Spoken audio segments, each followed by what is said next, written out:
নমস্কার বন্ধুরা, আরএস গল্পকথায় আপনাদের সবাইকে স্বাগত। আশা করি আপনারা সবাই সুস্থ আছেন। বন্ধুরা, আপনারা শুনছিলেন শ্রী দেবীপ্রসাদ রায়চৌধুরীর লেখা একটি উপন্যাস জঙ্গল, আজকের 13 পর্ব।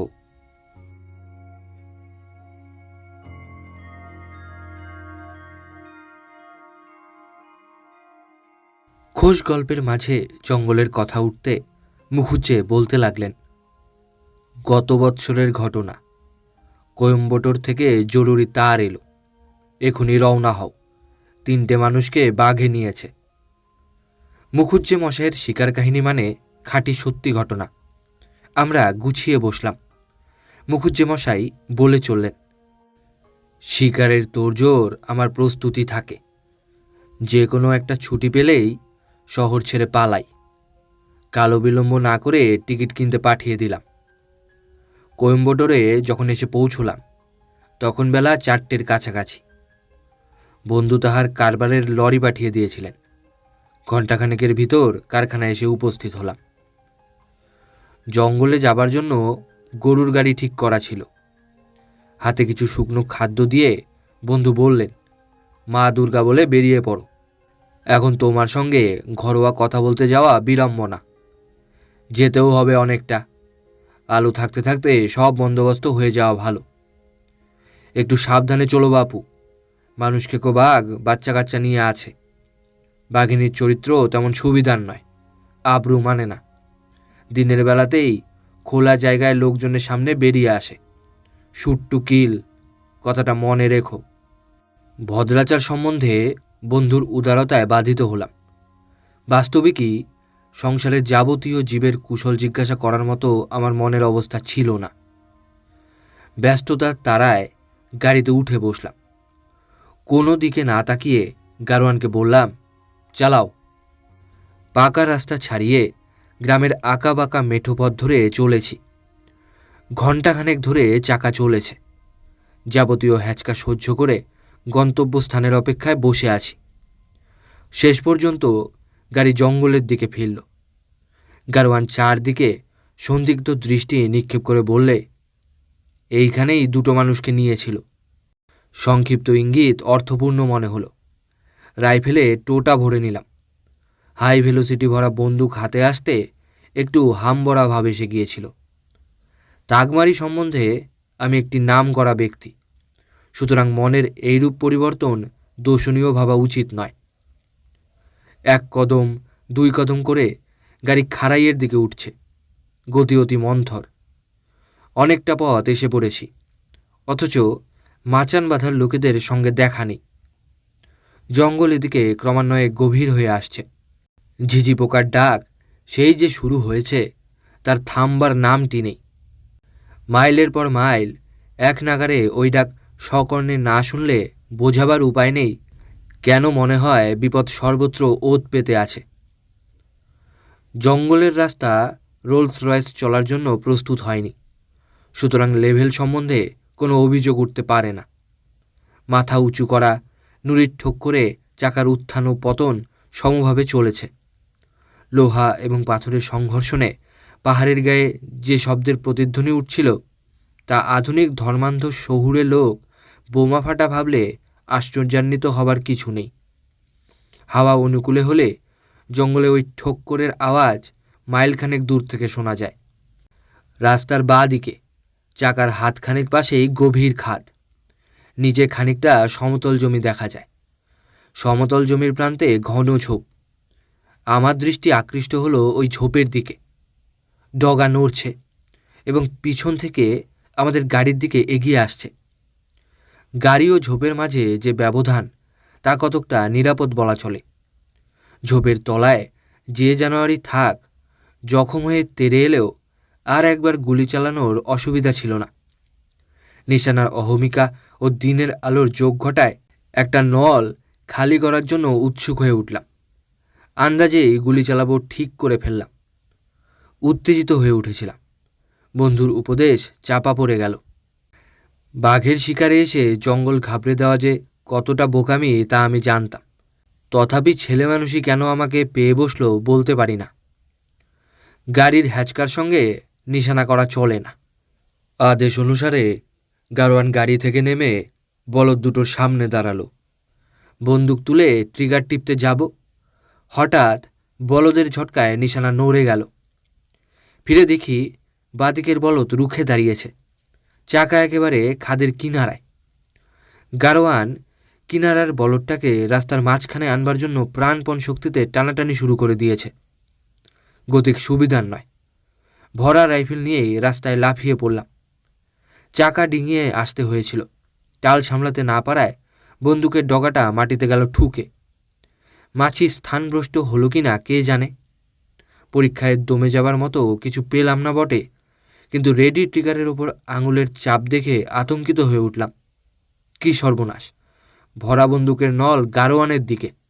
ট্রিগার পড়লেই মানুষ খুনের দায়ে জড়িয়ে যেতাম। আঙুল সরাতে গিয়ে দেখি কল ঠিক চলেছে, তবে টোটা ফাটেনি। বন্দুক খুলে টোটা বার করে আনলাম। যা সন্দেহ করেছিলাম তাই ঘটেছে। শিকারের গোড়াতেই গলদ বাঁধিয়ে বসেছি। তাড়াহুড়োয় নতুন কার্তুজ ফেলে পুরাতনগুলি নিয়ে এসেছি। ইতিমধ্যে আরেকটি বিপদ এসে উপস্থিত। নিশানার লক্ষ্যস্থল থেকে দুটি বাঘের বাচ্চা, বেশি বড় নয়, বেরিয়ে এসে খোলা জায়গাটায় হাজির। হাওয়া ওই দিক থেকেই বইছিল। ডান দিকের বলদ সন্দিগ্ধ হয়ে বাঁদিকে ফিরতেই খাদ্যখাদকের সাক্ষাৎ পরিচয় হয়ে গেল। পরিচয়ের পালা যে দৃশ্যে সৃষ্টি করলে তা স্লো মোশন সিনে ক্যামেরার ছবি ছাড়া বোঝাবার উপায় নেই। ডান দিকের বলদ জোত ছিঁড়ে সোজা সামনে ছুট দিলে সঙ্গে সঙ্গে এক বগ্গা গাড়ি বলদ সহ উল্টে বাঁদিকের গভীর খাদে গড়াতে লাগলো। বাঘের বাচ্চা শিকারকালীন এইরূপ ঘটনা বোধ হয় কখনো দেখেনি। বলদসহ ওলটপালট খাওয়া গাড়ি তাদেরই দিকে তেড়ে চলেছে দেখে ঝোপের ভিতর ঢুকে পড়ল। এই সময় ঝোপের ভিতর থেকে যে গর্জন শুনলাম তাতে অতি বড় সাহসীকেও একবার ইষ্ট দেবতা স্মরণ করে নিতে হয়। আমাদের ভাগ্য ভালো, বড় বাঘ বেরিয়ে এলো না। গাড়ি গড়াতে গড়াতে একটি গাছের গুড়িতে আটকে গেল। বলদ চাল খসা কুমড়োর মতো তখন গড়িয়ে চলেছে। মাধ্যাকর্ষণের টান শেষ পর্যন্ত তাকে সমতল জমির ওপর নিয়ে এসে ছাড়ল। জন্তুটার হাড়গোড় বোধ হয় ভেঙে চুরমার হয়ে গিয়েছিল। উঠে দাঁড়াবার জন্য প্রাণপণ চেষ্টা করল, কিন্তু কিছুতেই পারল না। গারোয়ান এই সময় সামনের গাছ থেকে একটা ডাল ভেঙে নিয়ে নিচে নামতে লাগল। বাঘের মুখে এগোবার সময় আমাকে কাতরভাবে অনুরোধ করলে বন্দুক প্রস্তুত রেখে পিছু নিতে। ব্যাপারটা দাঁড়ালো অন্ধকে দৃষ্টি রাখার অনুরোধ মতো।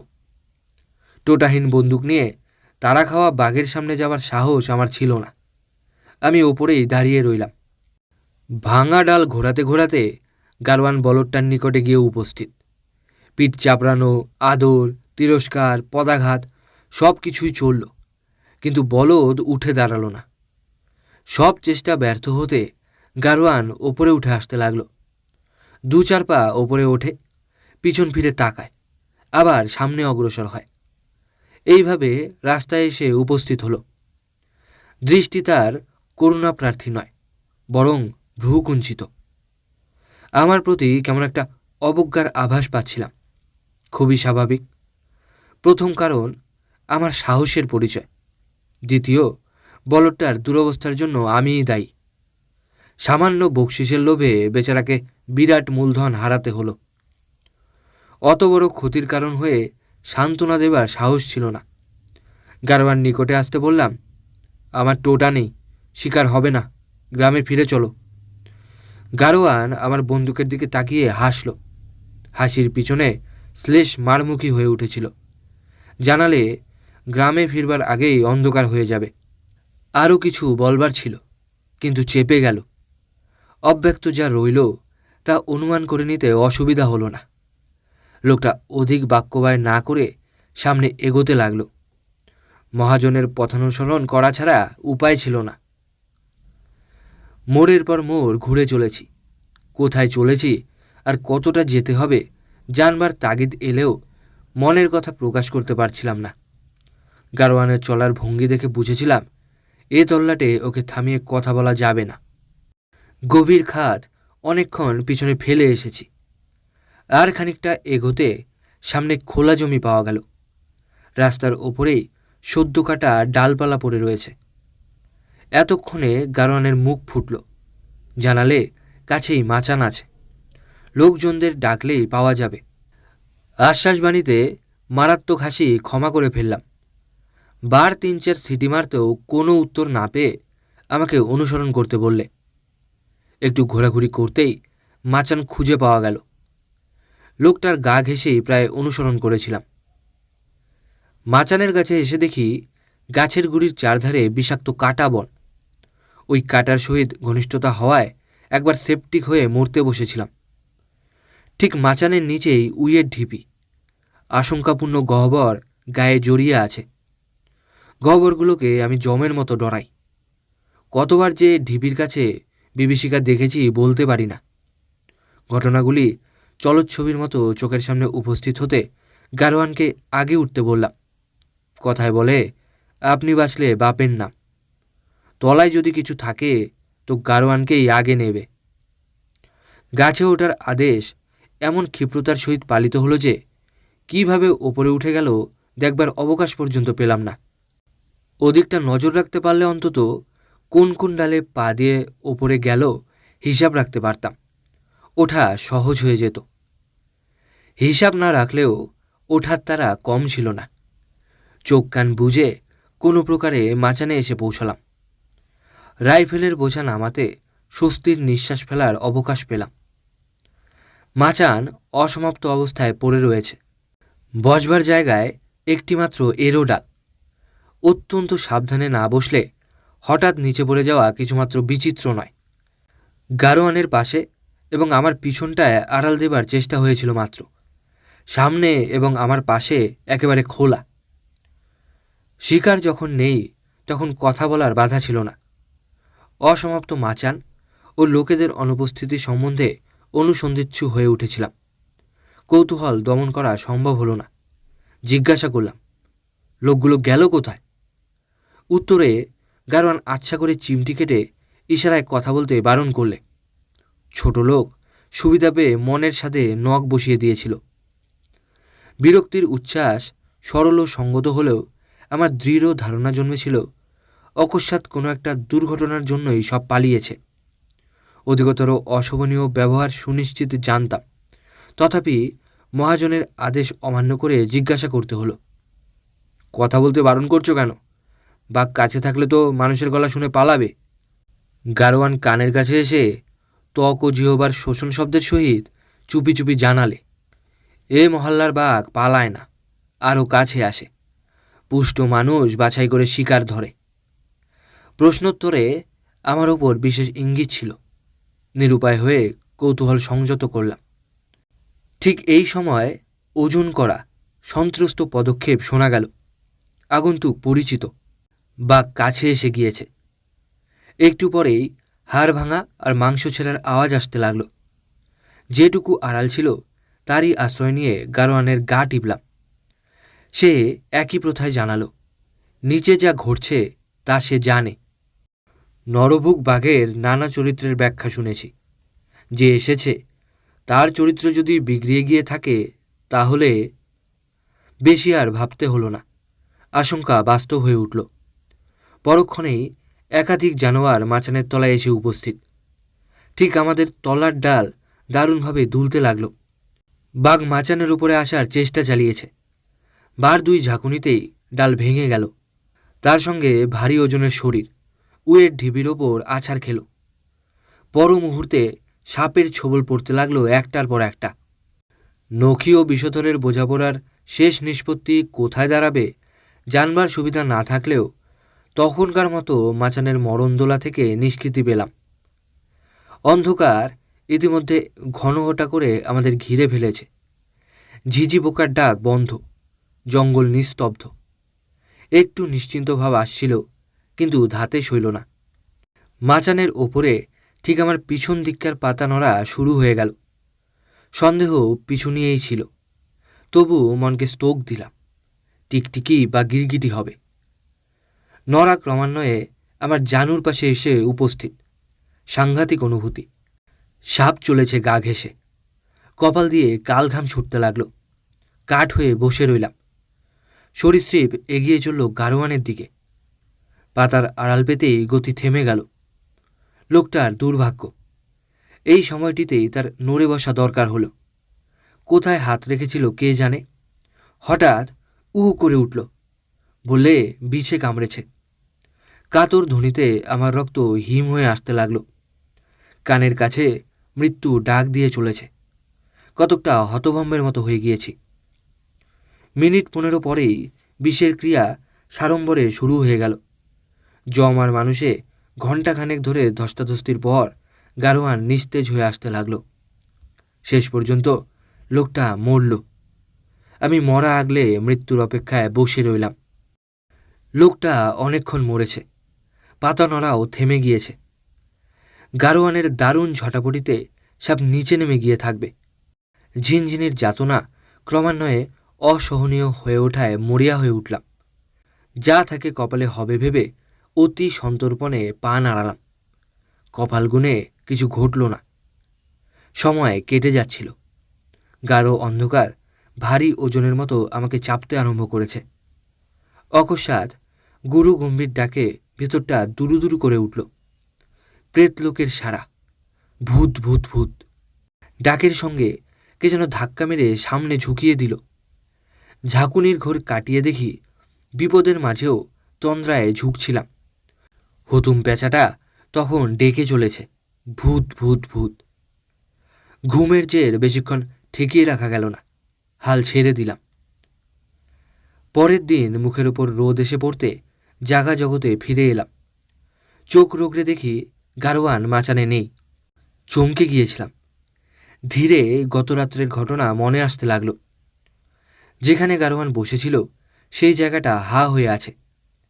নিচে তাকাতে দেখি উয়ের ঢিপির ওপর গারোয়ান চিত হয়ে পড়ে আছে, চোখ দুটো খোলা। কোটরের ভিতর থেকে বেরিয়ে এসেছে। দিনের বেলা দেখলেও ভয় লাগে। বেলা বেড়ে চলেছে।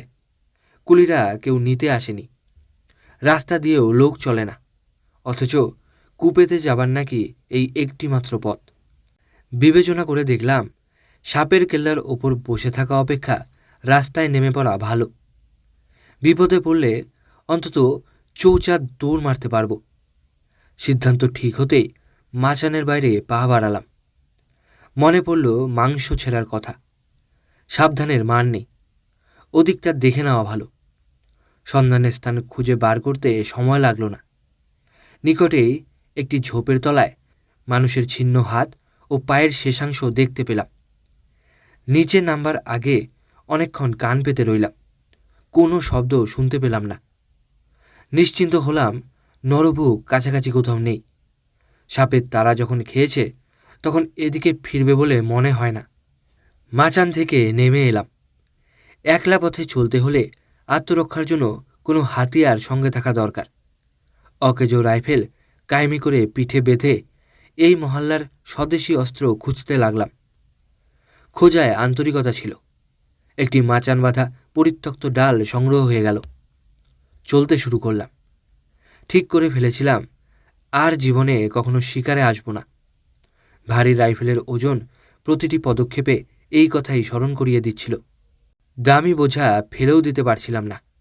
দিয়ে দিলেও একজনকে কৃতজ্ঞ করা যাবে। কৃতজ্ঞতার কথা মনে আসতে আপন মনেই হেসে উঠলাম। মহাত্মা বিদ্যাসাগরের কথা এই সূত্রে মনে পড়ল। তিনি নাকি বলেছিলেন, বলো কি, লোকটা আমার নিন্দা করছে? কই, আমি তো তার কোনো উপকার করিনি। এমন একটি দার্শনিক সত্য সামনে থাকতে কেমন করে কৃতজ্ঞতার কথা মনে এলো বুঝতে পারলাম না। পথ চলতে চিন্তার মধ্যে ডুবে গিয়েছিলাম।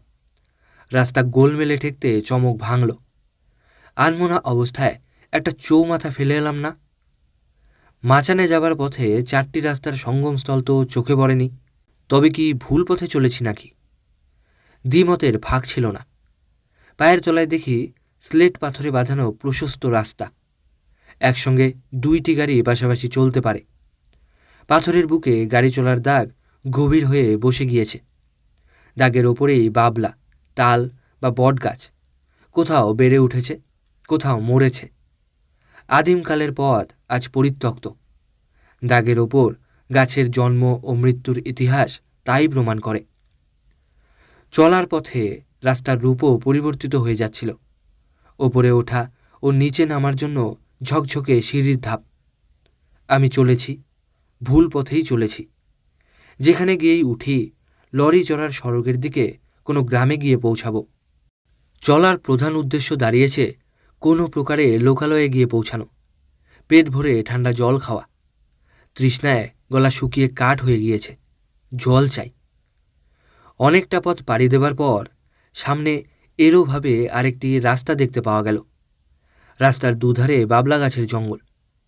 জঙ্গলের ফাঁক দিয়ে আকাশস্পর্শী মন্দির চূড়া দেখা যায়। মন্দিরের সন্ধান যখন পেয়েছি তখন তৃষ্ণা নিবারণ হবেই। দাক্ষিণাত্যে দেবালয় সংলগ্ন জলাশয় প্রতিষ্ঠা একটি অবর্জনীয় ধর্মানুধ্যান। জোরে পা চালিয়ে দিলাম। তে মাথায় এসে মন্দিরের দিকে ফিরতে স্তম্ভিত হয়ে দাঁড়িয়ে যেতে হলো। সামনেই কয়েক হাতের ভিতর প্রকাণ্ড বাঘ আপন মনে থাবা চাটছে। মুহূর্তে সম্মোহিতের মতো হয়ে গিয়েছিলাম। বাঘ মুখ তুলে তাকাতে চারি চক্ষুর মিলন ঘটল। উভয়ের দৃষ্টি অপলক, উভয়ে নিশ্চল। কার সঙ্গে দৃষ্টির আদান প্রদান চলেছে জেনেও চোখ ফেরাতে পারছি না। হঠাৎ কোনো কঠিন পদার্থে মাথার পিছনটা ঠুকে গেল। ধাক্কায় টর্চ লাগানো বন্দুকের ডগা সামনে এসে পড়েছিল। এর ঠিক পরের ঘটনা মনে নেই। ভয়ে বেহুশের মতো হয়ে গিয়েছিলাম। ধাতস্থ হয়ে দেখি বাঘ নেই। আমি পাথরের দেয়ালে ঠেসান দিয়ে দাঁড়িয়ে আছি। কিভাবে এখানে এসে পড়লাম বলা শক্ত। খুব সম্ভবত সম্মোহিত অবস্থায় নিজের অজ্ঞাতেই পিছু হাঁটছিলাম। পাশ ফিরতে নিকটেই কবাটহীন তরুণদ্বার দেখতে পেলাম। একটা কিছুর আড়াল দরকার হয়ে পড়েছিল। ভিতরে ঢুকে পড়লাম। সামনে বিস্তীর্ণ প্রাঙ্গণ। উঠানের শেষে একটি ছোট মন্দির। কবাট ভগ্ন, লোহার আকশিতে ঝুলছে। ভিতর গাঢ় অন্ধকার। অন্ধকারে এখন আমার আশ্রয়। ভিতরে ঢুকতে চামচে গন্ধে দম বন্ধ হয়ে আসার উপক্রম হলো। তার উপর অসংখ্য চামচিকের ডানার ঝাপটা। ভিতরে থাকা গেল না। বাঘের আড্ডায় মাটিতে থাকাও নিরাপদ নয়। উঁচু জায়গা খুঁজতে লাগলাম। পাঁচিলের ওপর দৃষ্টি পড়ল। দেখতে কতকটা দুর্গ প্রাকারের মতো। কামান চালাবার গর্ত যখন আছে তখন ওপরে ওঠার পথও থাকা স্বাভাবিক। সামান্য চেষ্টাতেই পথ খুঁজে পাওয়া গেল। কামান তোলার রাস্তা চক্রাকারে ওপরে উঠে গিয়েছে। গাছের ছায়ায় স্থানটি অসূর্যম পশ্চা হওয়ায় শ্যাওলা জমে পিচ্ছিল হয়ে আছে। বার কয়েক চেষ্টা করেও ওঠার সুবিধা করতে পারলাম না। গোড়ার দিকে কোনো প্রকারে কৃতকার্য হলেও মাঝপথে যদি পা পিছলায় তাহলে 13-14 ফুট ওপর থেকে গড়াতে হবে।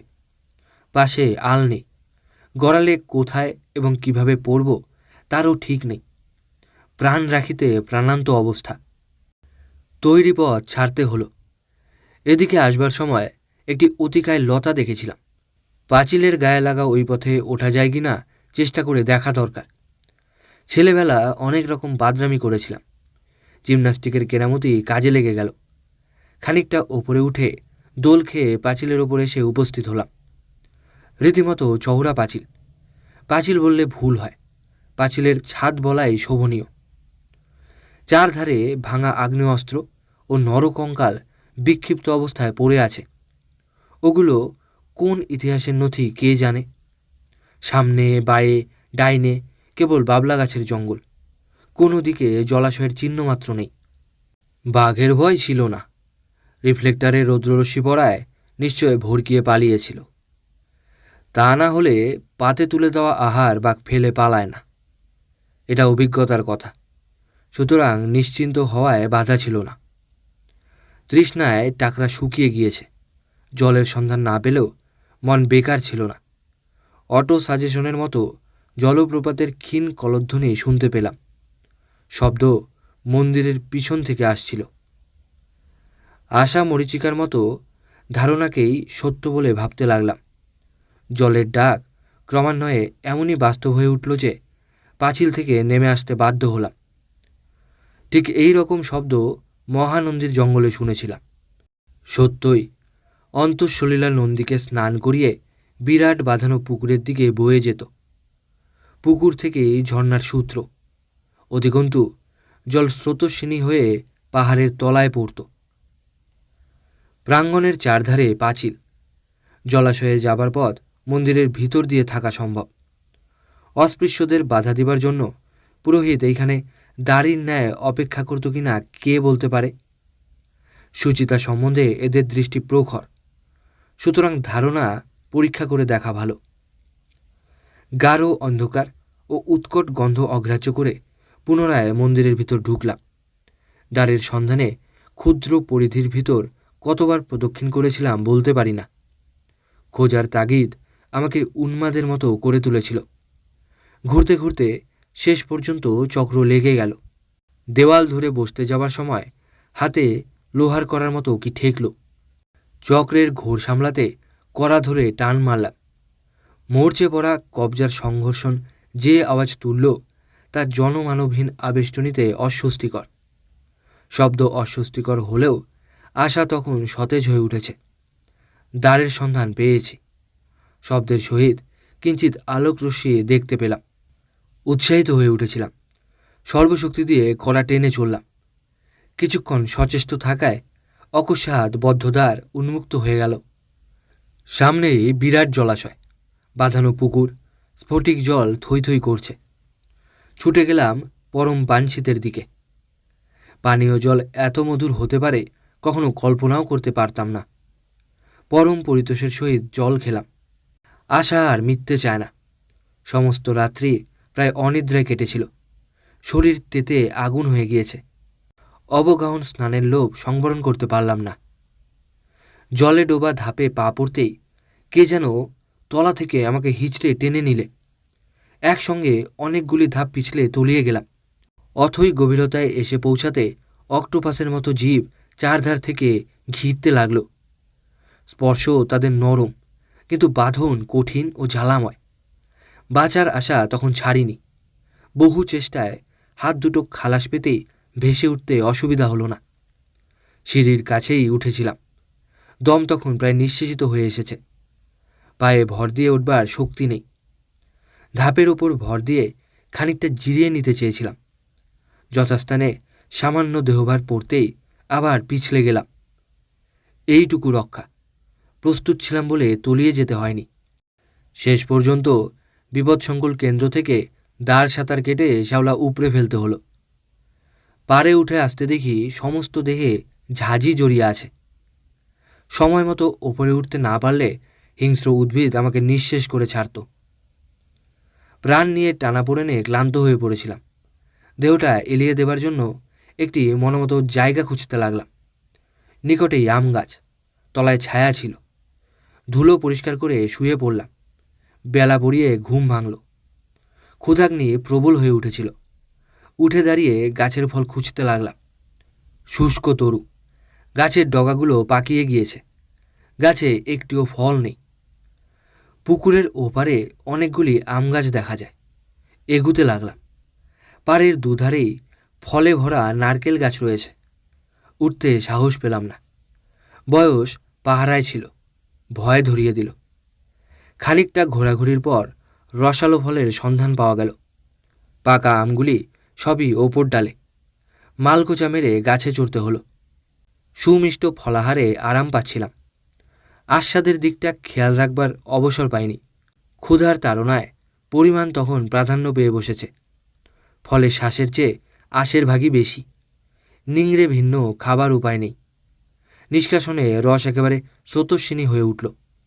অতি সভ্য কেউ কাছে থাকলে বলে বসত, গাময় মেঘে ফেলেছে।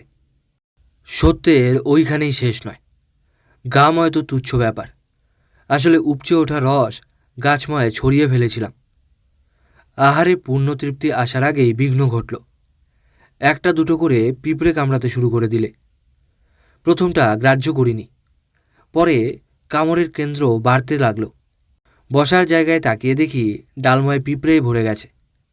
গাছের ওপর থাকা চলল না। নিচের ডালে পা দিয়ে নামতে যাচ্ছিলাম। দেখলাম পিঁপড়ের বিরাট বাহিনী 3-4 দিক দিয়ে ওপরে উঠে আসছে। পা রাখবার আর খালি জায়গা নেই। আক্রমণকারী পল্টন চারধার থেকে আমাকে ঘিরেছে। এখানে আর এক মুহূর্ত নয়। ডালের ওপর থেকেই লাফিয়ে পড়লাম। মাটিতে পড়ে আর উঠতে পারি না। মনে হলো হাঁটু দুটো চিরকালের জন্য জখম হয়ে গিয়েছে। যেখানে লাফিয়ে পড়েছিলাম তার কাছেই যে সৈন্যাধ্যক্ষ আমার অপেক্ষায় বসেছিল কি করে জানব? রসসিক্ত চ্যাটচ্যাটে কোট অনেকগুলি পিঁপড়ে সঙ্গে নিয়ে এসেছিল। সেগুলিকে আলাদা করতে একটু সময় লেগেছিল। এর ভিতর একদল গাছের গুঁড়ি পরিত্যাগ করে আমার দিকে চলে আসতে লাগলো। আমাকেও চলতে হলো হামা দিয়ে। বালসুলভ গতি আধুনিক আর্টে কাজে লাগলেও আমি সুবিধাজনক বোধ করলাম না। পিঁপড়ের দল শোনই শোনই আমার নিকটে এসে পড়ছে। উঠে দাঁড়াতে হলো। জখমই হাঁটু নিয়ে আর কত দ্রুত চলা যায়? পিপিলিকার দল ডিসিপ্লিন চালে আমার পিছু নিয়েছে। গত্যন্তর না থাকায় বাস্তবিকই খুঁড়িয়ে ছুটতে লাগলাম। পুকুরের ওপার কি হাতের নাগালে? এপারের মানুষ ওপারের লোককে চিনতে পারে না। যাক, মন্দিরের কাছে আসতে ধরে প্রাণ এলো। সর্বাগ্রে জামাটা ভালো করে কেচে শুকোতে দিলাম। জঙ্গলে রসের ক্রিয়া যে এতটা ভয়াল হয়ে উঠতে পারে ধারণা ছিল না। মন্দিরের ভিতরে থাকার উপায় নেই। চৌখাটের ওপর বসলাম। কোনো কাজ ছিল না। আনমনা অবস্থায় পুকুরের দিকে তাকিয়েছিলাম। ক্ষণে ক্ষণে চোখ আপনা থেকে দূরে পুকুরের ওপারে চলে যাচ্ছিল। এটা বনবাসের পুরাতন অভ্যাস। আতঙ্ক পিছু নিয়েই থাকে। কান খাড়া এবং দৃষ্টিকে সতর্ক না রেখে উপায় নেই।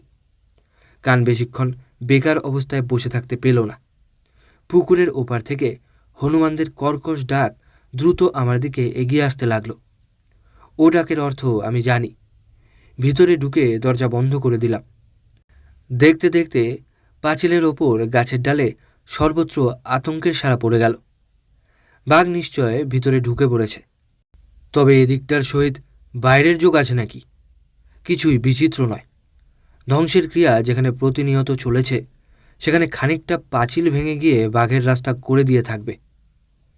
শিকারীর কৌতূহল এমনই জিনিস যে ঘটনাটি কি না দেখে থাকতে পারলাম না। কবাট ঈষৎ ফাঁক করতেই বুড়ো আমগাছটার কাছেই দুই বীর হনুমানকে দেখা গেল।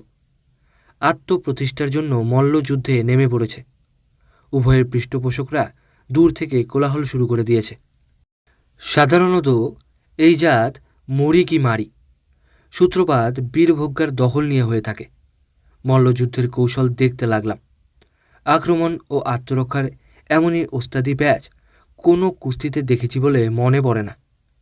আঁচড় কামড়ে উভয়ের দেহ ক্ষতবিক্ষত হয়ে গিয়েছে। উভয়েই নাছোড়বান্দা।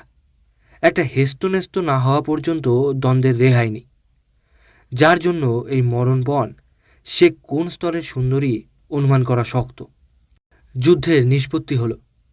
দুর্বল চিত হয়ে শুয়ে পড়ায় সোজা কথা ছাড়লে আছি মারলে গেছি।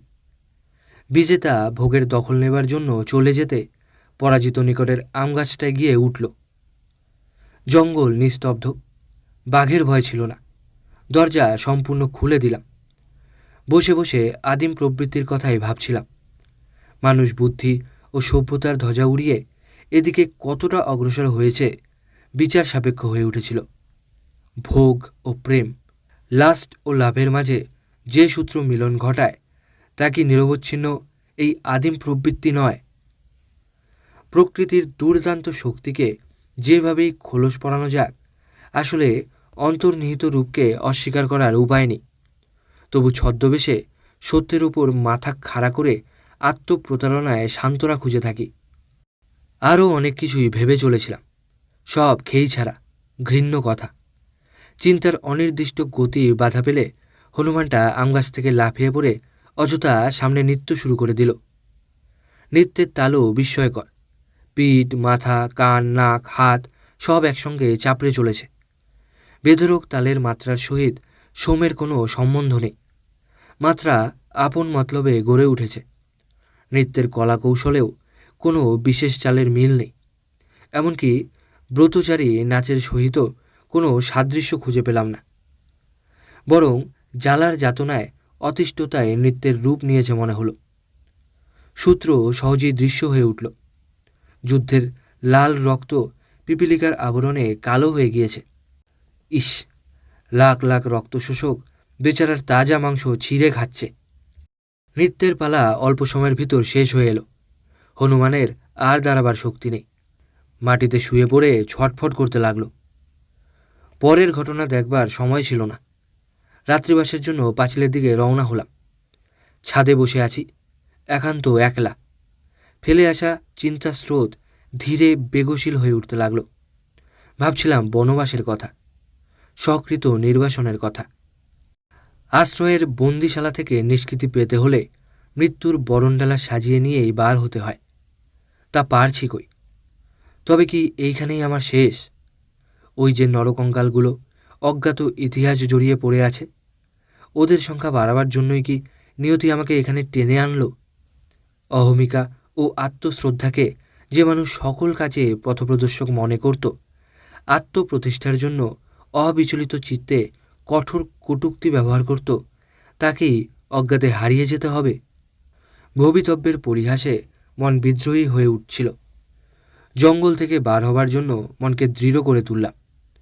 মরি কি মারির আদর্শ আমার সিদ্ধান্তকে উৎসাহিত করে তুলল। কাল সকালেই এখান থেকে বার হব ঠিক করে ফেললাম। যে সময় আশ্রয়ের কারাগার থেকে মুক্তির পথ খুঁজতে ব্যস্ত ছিলাম, সেই সময় পাঁচিলের ওপাশে কামান তোলার রাস্তার দিকে দেয়ালের গা ঘেঁষা একটি সরু ডালের উত্থান পতন শুরু হলো। প্রথম ভেবেছিলাম কোনো হনুমান হবে, পরক্ষণেই ভুল ভাঙল। এই সময় তো হনুমান গাছ থেকে নিচে নামতে পারে না। শুধু হাতে বসে থাকাটা ঠিক নয়। একটা মোটা ও মজবুত হাড় কুড়িয়ে দোল খাওয়া ডালের দিকে এগুতে লাগলাম। কাছে আসতে দেখি তাগরা কালো প্যান্থার আমার সন্ধানে এই পাঁচিলের ওপর আসার পথ খুঁজছে। ডালের শেষের দিক পলকা হওয়ায় পাঁচিলের নিকটে এলেই নুয়ে পড়ছে। আমি সামনাসামনি এসে পড়তে পিছু হেঁটে পাতার আড়াল নেবার চেষ্টা করছিল। ঠিক ডালে পা না পড়ায় নিচে আছাড় খেল। ভাবলাম আপদ গেছে, কিন্তু বিপদ যার পিছু নিয়ে থাকে তার নিশ্চিন্ত হবার অবসর কোথায়? বসবার জায়গায় ফিরতে যাব, পাশেই পাঁচিলের আলে দুটি কালো থাবা এসে হাজির। পাথরের ওপর নখ না বসায় জানোয়ার নিজেকে টেনে তুলতে পারল না, সশব্দে মাটিতে পড়ে গেল। আহার সন্ধানে বাঘের অধ্যবসায় অসাধারণ। বারবার আছাড় খেয়েও যে জীব সংকল্প পরিত্যাগ করে না, তাকে বিশ্বাস নেই। ভীত হয়ে পড়লাম। কোনো প্রকারে কৃতকার্য হলেই তো আমি গেছি। জন্তুটাকে তাড়ানো দরকার, সহায় একমাত্র অস্থিদণ্ড। পাঁচিলের গা ঘেঁষে দাঁড়ালাম। সচরাচর বাঘের জাত আহত না হলে সামনে থেকে আক্রমণ করে না। উপস্থিত ক্ষেত্রে চলতি নিয়মের ব্যতিক্রম ঘটল। আমাকে আলের পাশে দেখেও কিছুমাত্র বিচলিত হলো না, বরং ওপরে আসার চেষ্টা আরও বাড়িয়ে তুলল। আমিও হাড়ের হাতিয়ার বাগিয়েছিলাম। জুৎসইভাবে মাথাটা নাগালের মধ্যে পেতেই সজোরে ব্রহ্মতালুর ওপর এক ঘা বসিয়ে দিলাম। মরি কি মারির মার কাজে এলো। অস্ত্র ভেঙে গেল, তার সঙ্গে বাঘও পড়ল নিচে। মাটিতে পড়ে আর উঠতে পারে না। বহু চেষ্টায় যখন দাঁড়ালো তখন মাতালের মতো চলছে। ওইভাবেই জঙ্গলের মধ্যে ঢুকে গেল। চলার ভঙ্গি দেখে বুঝেছিলাম বাছাধনকে কিছুদিন ঝিমিয়ে থাকতে হবে। অস্থিদণ্ডের ভগ্নাংশ তখন হাতে রয়েছে। পরীক্ষা করে দেখি ভাঙা জায়গাটা রক্তে ভিজে গিয়েছে। তার মানে ফিনকি দিয়ে রক্ত ছুটেছিল। খুলিটা বোধ হয় চৌচির হয়ে গিয়েছে। নিরাপদে হাত দিয়ে পিটিয়ে বাঘ জখম করার বাহাদুরি এত সহজলব্ধ হতে পারে কখনো কল্পনাও করতে পারিনি। যশ যেন আমার ওপর জোর করে ঠেসে দেওয়া হয়েছিল। রাত্রি উত্তেজনা স্থিমিত হয়ে এসেছে। শুক্লপক্ষীয় চাঁদের উকি ঘন মেঘের আড়ালের পাশে দেখা যায়। ফুরফুরে হাওয়া বনফুলের গন্ধ বয়ে নিয়ে চলেছে। আবেষ্টনী রসভারাক্রান্ত, সুন্দর মূর্তিময় হয়ে উঠেছে। জঙ্গলের রূপে আমি মুগ্ধ। নিজেকে বিলিয়ে দেবার জন্য উন্মুখ হয়ে উঠেছি। কেন দান, কাকে দান, কিসের অর্ঘ্য কিছুই জানি না। কেবল অন্তরে উপলব্ধি করেছি দিতে হবে পাওনা জমে উঠেছে। যার রূপে আমি বিভোর, তাকে নাগালের ভিতর পেলাম কই? বাস্তবকেই স্বপ্নের রূপ দিয়ে সাজিয়ে দেখি, নিজের কাছেই সান্ত্বনা খুঁজি। জঙ্গলে জাগরণের সাড়া পড়ে গিয়েছে। রাত কটা কে জানে। পাঁচিলের নিচে কঙ্কালভুক হায়না ডাক দিয়ে গেল, তার সঙ্গে ময়ূরের কেকারও। ময়ূর থেমে যেতে হনুমান ও বাদরের কোলাহল শুনতে পেলাম। সব কয়টি বনের রাজার বিচরণ সংকেত। অল্প সময়ের ভিতর গুরু গম্ভীর নাদে বাঘের ডাক জঙ্গলকে সচকিত করে তুলল। অভিসারের আয়োজন চলেছে। বাঘ স্বভাবতই মৌনী। ডাকের অর্থ প্রেমিকার সান্নিধ্য লিপ্সা। ডাক ক্রমান্বয়ে দূরে মিলিয়ে গেল। রাত বেড়ে চলেছে। ঘুম আসতে লাগল। তন্দ্রার ঘোরে কত শব্দ শুনলাম, কত কি দেখলাম, তার বর্ণনা দিয়ে লাভ নেই। পরের দিন সকালের কাজগুলো সেরে নেবার জন্য নিচে নামতে যাচ্ছিলাম। এমনই সময় নিকটে একাধিক মানুষের কণ্ঠস্বর শুনতে পেলাম। ভিড় ক্রমান্বয়ে মন্দিরের দিকে চলে আসছিল। চিৎকার করে জানাতে চেয়েছিলাম, আমাকে উদ্ধার করো। বলা আর হলো না। হঠাৎ গোলমালের সঙ্গে সাংঘাতিক বিশৃঙ্খলার নির্দেশ পেলাম। পরক্ষণেই বন্দুক ছুটতে লাগলো। একটা গুলি কানের পাশ দিয়ে বেরিয়ে গেল। চিৎকার করে জানালাম, এদিকে মানুষ আছে। চিৎকার অপ্রত্যাশিত সুফল এনে দিল। বন্ধু আমার নাম ধরে জানতে চাচ্ছেন, তুমি কোথায়? অনতিকাল পরেই দলবলসহ বন্ধু প্রাচীরের নিচে এসে উপস্থিত। আনন্দে অধীর হয়ে উঠলাম। কালক্ষেপ না করে ওপর থেকে নেমে এলাম। দৃঢ় আলিঙ্গন দ্বারা স্বল্পভাষী বন্ধু দুর্ভাবনার কথা উজাড় করে বলে দিলেন। আনন্দ স্রোতে আর একটি ঘটনা জড়িত ছিল।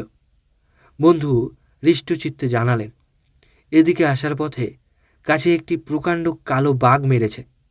পিছনের লোকেরা নিয়ে আসছে। কালো বাঘের কথা শুনে উত্তেজিত হয়ে উঠেছিলাম। নিয়ে আসার অপেক্ষায় থাকতে পারলাম না। বন্ধুকে টেনে নিয়ে গেলাম তার শিকার দেখতে। জানোয়ারের ব্রহ্মতালু ফেটে ঘিলু বেরিয়ে গিয়েছে। পেটটা ফোলা, দেহ শক্ত কাঠ হয়ে গিয়েছে। আনন্দ চাপা দেওয়া কষ্টকর হয়ে উঠল। নিঃসন্দেহ বাঘটা কাল রাত্রেই মারা পড়েছে। সত্য ঘটনা বলবার জন্য বন্ধুর দিকে ফিরে দেখি তিনি গোফে চারা দিচ্ছেন। একেবারে ফটো তোলার মেজাজ। বীরত্বের একাধিপত্যে এইরূপ একটি অশোভনীয় দাবি উপস্থিত হবে কল্পনাও করতে পারিনি। মেজাজের সঙ্গে রসিকতা বেড়েছিল। মুচকি এসে বললেন, জংলি কি আর গাছে বলে? গরু খোঁজার মতো সারা জঙ্গল তোমার সন্ধানে 2 দিন ধরে ঘুরছি। বনবাস তোমার কাছে মোক্ষ লাভের ব্যাপার। রসিকতা গ্রহণের জন্য মন প্রস্তুত ছিল না। নিজের দাবি প্রতিষ্ঠার জন্য ব্যাকুল হয়ে উঠেছিলাম। ভদ্রাচারের আড়াল নেওয়া সম্ভবপর হবে না। সোজাসুজি জানালাম, তিনি মরা বাঘের ওপর গুলি চালিয়েছেন। মাটির বাঘ মারতে গিয়ে ছাদের মানুষ শিকার করে ফেলেননি বলে কৃতজ্ঞতাও প্রকাশ করতে হলো। শিকার সম্বন্ধে বন্ধু এমনই উদাসীন যে অমন একটা ট্রফি হাতছাড়া হয়ে যেত কিছুমাত্র দুঃখিত হলেন না, বরং পিটিয়ে বাঘ মারার জন্য আমাকেই তারিফ করতে লাগলেন। দাবির ব্যাপার সহজে নিষ্পত্তি হয়ে যেতে জঙ্গলের অন্য ঘটনাগুলি বলতে যাচ্ছিলাম। তিনি বাধা দিয়ে বললেন, ওসব হবে ক্ষণ, বাড়ি ফিরে চলো। গ্রামের খবর তো রাখো না, ওদিকে ছড়িয়ে পড়েছে। বাঘ আসলে পিশাচ, জন্তু নয়। তোমাকে নাকি বাছাই করে কালী মন্দিরে নিয়ে গিয়েছিল। সন্দেহ ভাঙবার জন্য এদিকে এসেছিলাম। ফিরবার জন্য সকলে উন্মুখ হয়েছিল। বন্ধুকে অনুরোধ করলাম, একটু দাঁড়াও, ভিতর থেকে রাইফেলটা নিয়ে আসি, ভবিষ্যতে কাজে আসবে। ভিতরে ঢোকবার পথে আমগাছ তলায় দেখি হনুমানটা উপে গিয়েছে। কেবল তার হাড়গুলো পড়ে রয়েছে। ঘটনাগুলি বানানো মনে করলে বলবো, আমার ঘর আলো করা কালো বাঘের চামড়াটা দেখে এসো।